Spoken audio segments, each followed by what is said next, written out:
Hey guys, and welcome to Movie Review. Alright, so this is my third review for the year. First one was Taken 3, second one was Chappie. Now we're going to delve into a movie that we've all seen before, but it's been done again into live action.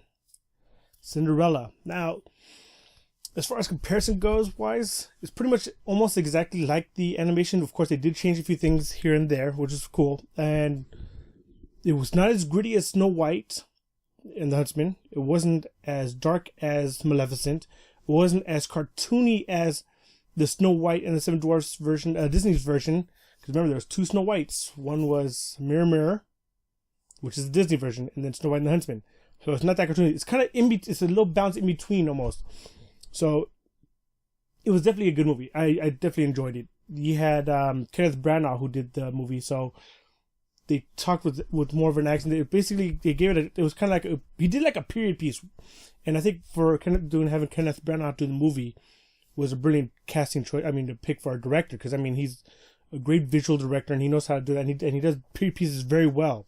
Case in point, Frankenstein. Watch the Frankenstein movie he did. Kenneth Branagh, freaking phenomenal movie. I love that movie. It's one of the best movies I've seen of Frankenstein adaptation.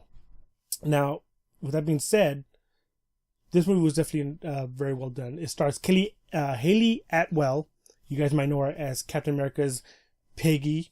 You know, she was in Captain America 1, Peggy Carter. Captain America 2, the older Peggy Carter. And she also has her own series, Agent Carter. So she comes in and does this role. I did not recognize her right away. I was like, why does she look familiar? It's because she has blonde hair in this. So, yeah, that's what threw me off. And then you have Cate Blanchett, who plays the stepmother. Now, she wouldn't have been my pick for the stepmother because I want to pick somebody, because Cate Blanchett is a beautiful woman, and I want to pick somebody as beautiful as she was. But boy, she could play evil like nobody's business. So I give it up to them because I mean her performance was amazing. Her evil performance was, I mean, amazing, perfect. The stepsisters was pretty cool. The actresses weren't that memorable as the actors who played them weren't that memorable, but they did a pretty good job. So that's that. This one, you know, you actually get more of a backstory of Cinderella's life, and you see her and her parents growing up, and you see her mother die, and it lingers on longer. So they did tweak it a little bit. You know, they did change some things here and there. They made it a little bit longer in certain areas. They added a little bit more depth into the father-son relationship with the prince and the other people in there. And you had Stellan Skarsgård come in and play one of the captains. And if you remember in the cartoon, the captain was the one with that big old the mustache and the monocle and all that. And then you had what's that? I can't remember his name. Oh my god, he was in Rock and Rolla. He played one of the mobsters, the gangsters. He was in there. He played one of the captain's guards, I believe. He did a really good job as well. And then you had Lucifer the cat. They picked an ugly ass cat to play Lucifer. And I mean, cat wasn't that good looking anyways, but you know the hair was all ugly looking, all poofy and everything. And of course, the mice were making an appearance as well. So you get to see the mice. You know, they running around, jumping around, and doing whatever they got to do. And Gus the mouse from Disney's version is in there. So that was a cool incorporation of that. And of course, you know, Helena Bonham Carter plays the stepmother. Now her performance as stepmother was pretty cool and made her kind of ditzy almost. They did not do the whole, you know, Bippity Boppity Boo musical like they did in the original. I think they could have done it, but I think for the tone that they had for the movie, it definitely would have taken it out of text and would have changed it a bit. But it probably would have fit if it was done properly. Actually, probably wouldn't have fit, but I mean, it still would have been a pretty cool thing to do. She does sing the song in the end credits, so you get to hear her sing the song, which is pretty cool. And the costumes were amazing. I mean, the blue dress that she wore was, I mean, blue. So as far as the color palette goes, they went for really, really bright colors and stuff like that. So there was no dark tones. There was some dark colors, but I mean, they really like, you know, vibrant colors in this. It wasn't like dark toned gray movie. It was pretty bright and not as bright as Mirror Mirror, but still, it was definitely an amazing feat as far as the costumes go. The cast was pretty amazing, especially the steps with her running down the stairs and she loses her slipper. That was a pretty cool scene as well. Then her room where she lives in the attic. The cartoon version, versus this version, this version of her attic was way bigger than it was in the cartoon version. Cartoon version, she had a small little. Her room was small. I mean, you looked at it like, damn, that sucks. But this one was big. She had room to do whatever she wanted to do. She could have done like cartwheels for days. I mean, that thing was huge. So I saw it in IMAX, and it was pretty awesome. And it wasn't 3D, of course. If you know, most people probably think it wasn't in 3D.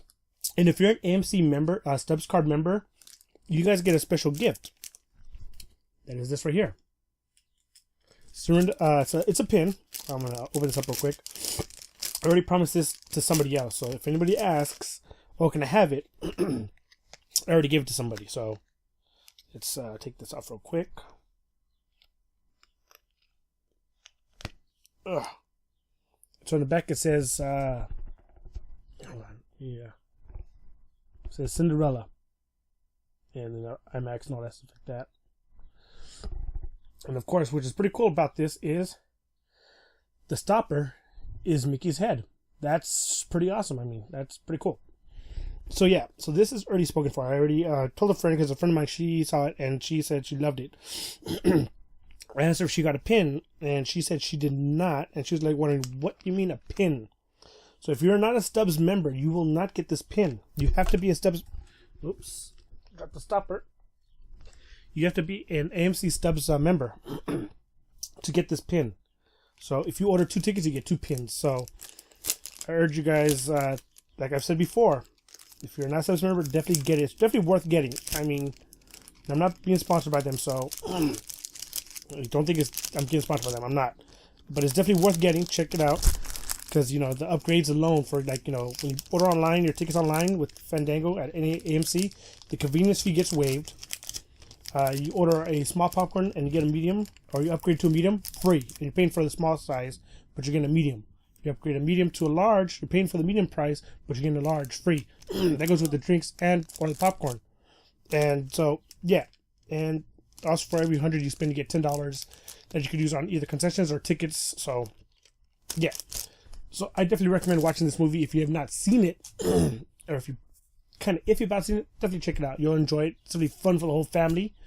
I'm Grim Reaper. I'll be seeing you guys for more movie reviews, more movie talks. Alright guys, see you next time. Bye.